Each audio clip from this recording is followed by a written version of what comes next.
Oke, jadi di sini gue akan ngebahas film dengan eh, film yang paling tidak nyaman ditonton dari segi story ya guys ya. Jadi ada film yang storynya itu kan biasanya enak dari awal, terus di akhir gimana, akhirnya buruk.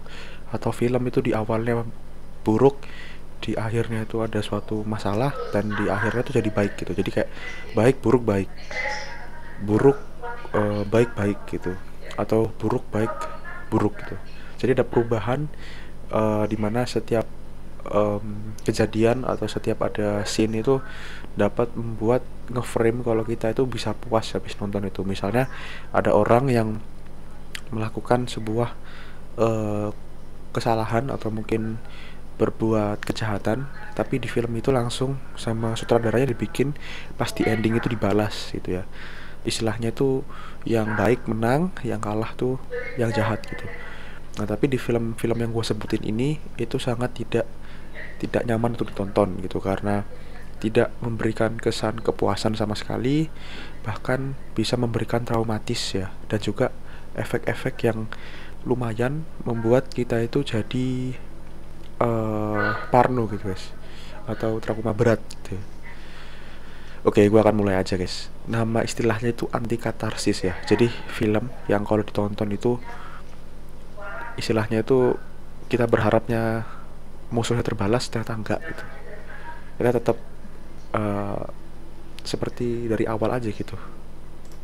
Oke, gue akan cerita. Jadi film pertama adalah Com NC dari tahun 1985 gitu. Ini film anti perang ya. Jadi dia tuh mengkampanyekan anti perang yang lumayan brutal ya, dan lumayan traumatis. Gue nonton ini di YouTube, tapi cuman bagian short-shortnya doang. Kenapa kok film Com NC ini mengerikan ya? Ntar gue kasih thumbnailnya dulu guys. Nah, jadi film itu kayak gini. Dari segi thumbnail aja udah serem banget. Jadi kayak orang yang traumatis banget gitu ya. Dan ini film ini tidak memberikan momen heroik, jadi memberikan kayak momen pasti serang, terus kayak kena serangan dari udara, darat, dan lain-lain gitu ya. Dan tidak ada keadilan yang ditegakkan di film ini. Jadi kayak korban gitu guys. Dan tanpa filter ya. Terus transformasi wajah dari protagonis pemeran itu dari seorang yang anak sangat polos gitu ya, menjadi pria sangat tua dan sangat depresif banget. Di akhir film adalah simbol anti katarsis gitu. Jadi dia itu kayak menggambarkan bahwa perang itu memberikan kerugian yang besar gitu. Nggak cuman hal-hal yang terlihat, tapi kayak psikologis dan kenyamanan tuh hilang gitu. Bahkan setelah berakhir perang ada yang membawa dampak trauma sangat berat gitu. Dan di film ini digambarkan dengan sangat eksplisit gitu, jadi jelas banget bagaimana orang itu trauma gitu guys ya. Walaupun mungkin secara badan itu tidak cacat ya, atau tidak kekurangan apapun. Kan ada orang yang bilang kalau misalnya kalau perang, gue pernah lihat guys. Jadi ada kalau perang itu kalau misalnya ada dua guys ya, ada dua. Entah itu mentalnya yang hilang atau badannya yang hilang gitu guys. Nah di film ini digambarkan dua-duanya gitu. Jadi ada orang yang uh, ya, gue nggak mau nyebutin sih takutnya nanti di flag sama YouTube, tapi intinya ada orang yang lumayan lumayan hancur guys ya, berdarah-darah gitu ya. Yang pulang kayak gitu, ada yang pulangnya itu secara mental sudah tidak penuh lagi gitu. Jadi sudah apa istilahnya guys ya, sudah misalnya gini, gue awalnya itu uh, misalnya ada orang anak kecil pergi ke medan perang gitu, awalnya gembira, ketawa-ketawa, berharap menang dan membantu negara gitu, membanggakan negara.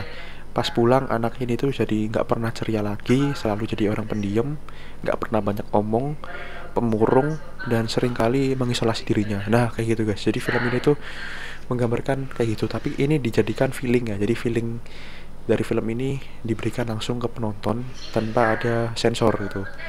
Jadi kalau galau atau sedih atau gimana tuh benar-benar sedih banget. Film ini film yang anti katarsis ya. Jadi filmnya tuh bener-bener kita itu, jadi kan di awal kan jadi korban gitu, dan di tempat ini bener-bener kayak hancur lah gitu guys ya. tapi tidak ada diberi kesempatan untuk apa istilahnya guys ya, tidak ada kesempatan untuk ending yang bahagia gitu. Jadi kayak semua tuh luluh lantah gitu.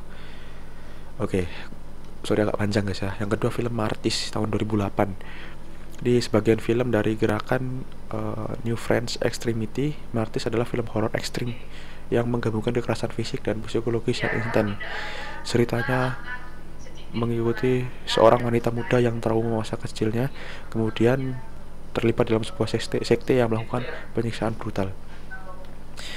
Kenapa film ini lumayan mengerikan? Karena film ini tidak hanya grafis secara fisik, tapi juga sangat meresahkan secara filosofis. Tidak ada penebusan atau jawaban yang memuaskan atas penderitaan yang ditampilkan. Penonton ditinggalkan dengan rasa jijik, bingung, dan pertanyaan eksistensial yang tidak terjawab tentang sifat penderitaan dan batas-batas pengalaman manusia. Film ini adalah pengalaman yang sangat sulit, seringkali membuat trauma. Jadi kedua film tersebut ya. Jadi yang pertama itu filmnya adalah Come and See ya. Yang kedua film Martis tahun 2008. Di film Martis ini ya. Itu dua-duanya mengerikan, dan yang Martis ini memiliki rating unrated ya. Kenapa kok film apa film ini mengerikan nih guys ya? Karena film ini tuh memiliki, jadi dia tuh gabungan antara kekerasan yang lumayan ekstrim, dan digabungkan juga sama ceritanya itu yang kalau bahasa anak zaman sekarang itu anti final gitu, atau anti hero atau apalah. Jadi intinya tuh kayak lu jadi cerita itu bener-bener kayak kehidupan gitu. Jadi di awal sedih, terus kena event yang lebih sedih lagi, kena suatu momentum. Misalnya di awalnya hidupnya udah sedih gitu, terus kena kekerasan, brek, hancur, sedih, terus di endingnya itu jadi sedih gitu. Jadi kayak sedih, cuman tingkat tahapannya itu berbeda gitu. Jadi kayak lu hidup ya, biasanya ada momen bahagia, marah, nangis, ketawa, dan lain-lain ya. Tapi di film ini tuh kayak satu emosi doang, yaitu sedih, hopeless.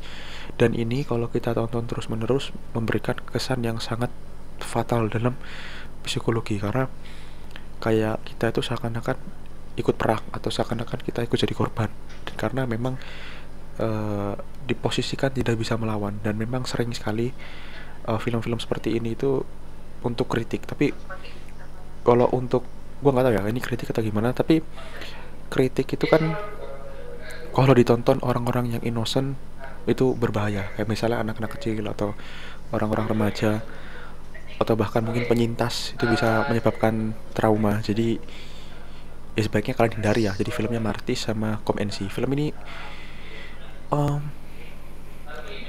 bagus untuk orang yang suka, tapi kalau menurut gue ini film traumatis banget. Gue nonton itu sampai pusing. Gue harusnya itu kuliah ya, jadi gue tuh nggak jadi kuliah gitu. Maksudnya karena gue tuh kayak kepikiran terus gitu, dan gue ketiduran gitu saking capeknya guys. Oke, terus ada film Salo or the 120 Days of Sodom. Oke, bentar. Salo, film ini tuh sama mengerikannya.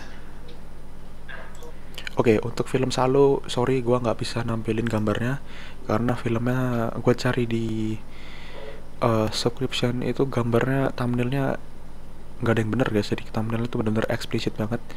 Ini pasti kena flag sama YouTube, dan ini bahaya sih kalau menurut gue.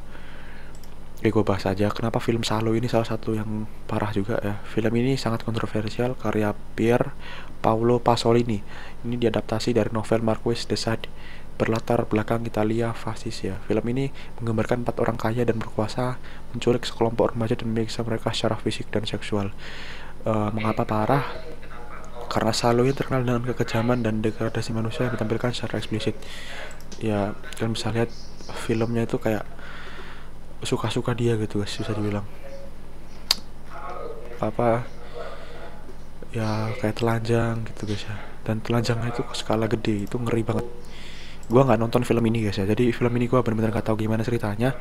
Tapi gua nontonnya itu nggak nonton sih, gua cuma dari trailer doang, karena gua nggak pernah nonton guys. Dan film ini juga tidak ada film ini banyak di subscription itu nggak ada guys. Kayak film yang tadi kayak Martis sama Com NC itu, si Com NC itu filmnya ada di YouTube. Kalau Martis tuh ada di subscription. Tapi kalau di Salo sama 120 Days itu gua nggak tahu, tapi gua nggak nemu dan gua nggak mau nyari juga filmnya. Tapi ini bahaya. Tapi mungkin buat yang suka mungkin suka, tapi come on man. Ini traumatis banget jadi ya. Kenapa film ini lumayan parah? Filmnya tidak memiliki plot atau resolusi atau koda. Koda itu bahasa Jawa banget sih. Jadi nggak ada resolusi kalau misalnya melakukan sesuatu apa, apakah ada tindakan timbal baliknya atau karmanya, nggak ada guys. Dan tidak ada rasa kepuasan sama sekali untuk nonton film ini, bahkan trauma. Film ini dilarang karena konten yang ekstrim. Kalau menurut gue film ini tuh, gue nggak tahu ya maksudnya film ini apa, tapi ini termasuk film yang, kalau tadi kan film anti katarsis ya, anti katarsis itu film yang tidak terlalu film anti katarsis itu endingnya nggak enak gitu, ceritanya pun juga nggak enak. Kalau film ini tuh ceritanya nggak enak, grafiknya itu mengganggu. Sebenarnya tadi juga sih grafik itu mengganggu juga, cuman yang tadi itu masih ditampilkan di YouTube. Kalian bisa cari yang film luar apa tadi gue lupa, yang film Com NC itu bisa ada di YouTube, tapi yang film Salo itu nggak ada guys. Dan filmnya juga film lama sih. Dan ya, dan film ini dilarang ya. Jadi kalau kalian lihat tadi kan film yang tadi masih belum dilarang ya. Yang film ini dilarang guys, karena luar biasa. Kalau yang tadi itu mungkin merusak mental aja gitu, kita jadi kecewa, jadi bad mood, jadi takut dan traumatis ya pastinya. Tapi kalau film ini kita jadi jijik dan jadi mual, ya marah ya, benar-benar sifat-sifat yang nge-trigger manusia jadi keluar semua gitu. Dan film ini tuh lagi-lagi kok nggak tahu maksudnya apa, tapi dibuat guys. Jadi kalau di film itu biasanya memiliki kebebasan untuk membuat film seperti apa gitu guys. Makanya kalau kita nonton film luar negeri atau film-film bioskop, kita tuh harus ngerti ratingnya apa. Kalau yang unrated itu jangan kalian tonton kalau pemula ya. Itu buat orang-orang yang kritikus film aja yang nonton guys. Jadi kalau kalian nonton film itu harus nonton film sesuai umur, biar terhindari dari film-film begini.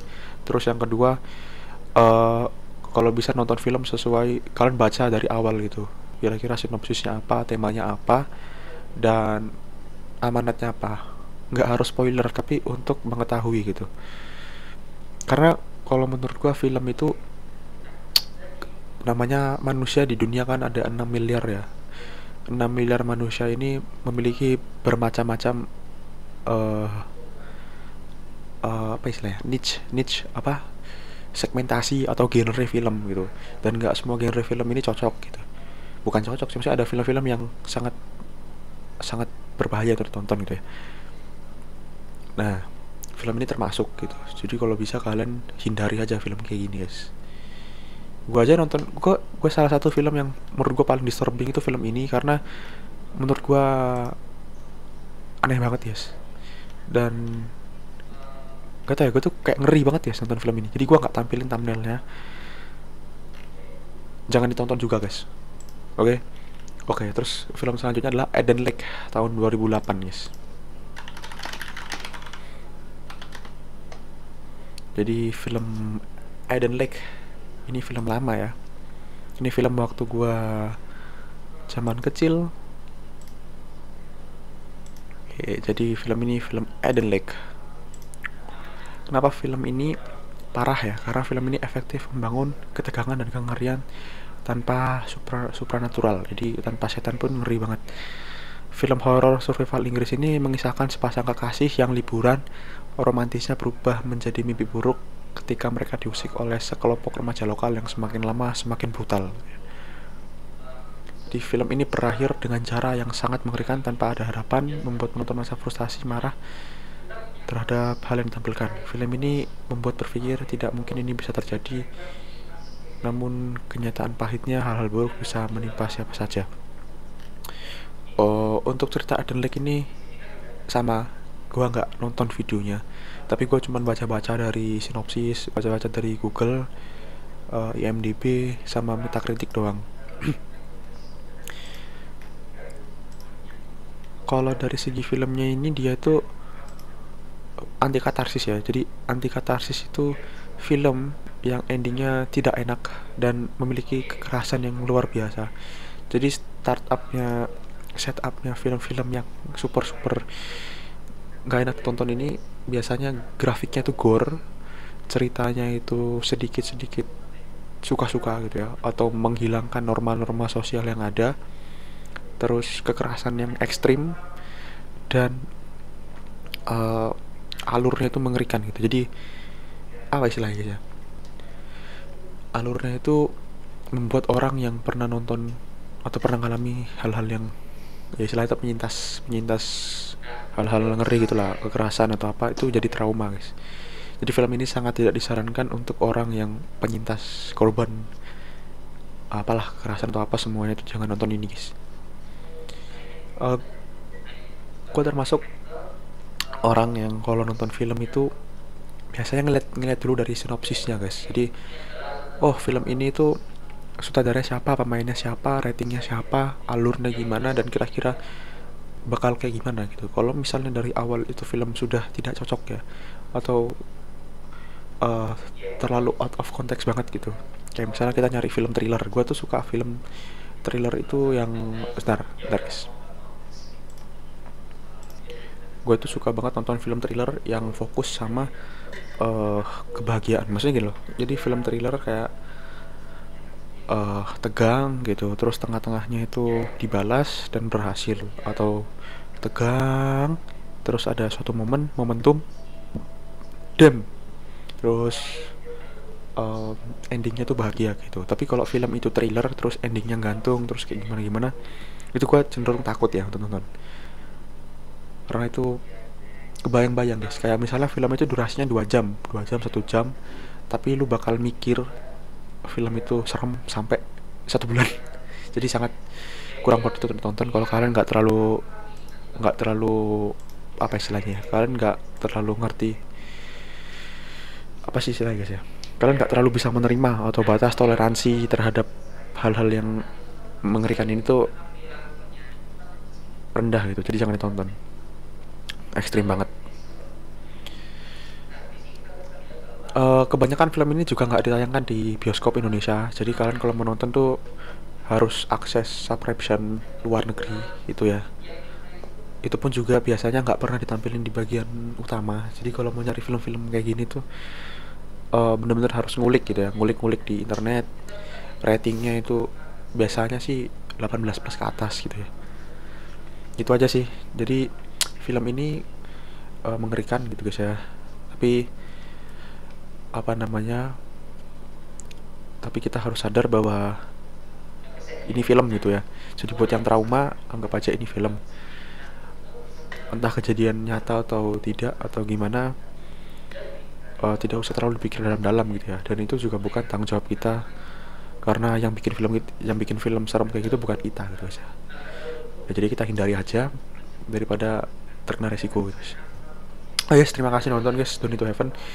Bye bye, subscribe channel gua guys ya.